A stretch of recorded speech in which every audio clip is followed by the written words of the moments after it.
Pues necesitamos mostrar cómo cambiar el idioma a español en HTC U24 Pro.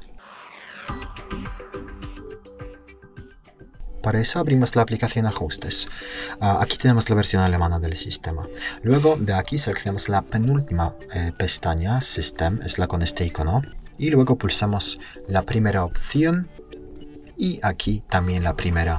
Entonces 2 veces la primera opción. Así accedemos a la lista de idiomas. Pulsamos esta opción Añadir y buscamos en la lista Español. Está más abajo. Bueno, luego seleccionamos la región, por ejemplo España.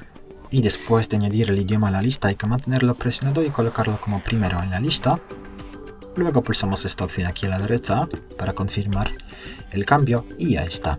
El idioma del sistema ya está cambiado. Si quieres eliminar el alemán de aquí, pulsamos los 3 puntos, luego quitar, marcamos alemán, pulsamos el cesto, confirmamos y ya es todo. Muchas gracias por ver el vídeo. Te invito a comentar ahí abajo, suscribirte al canal. Hasta luego.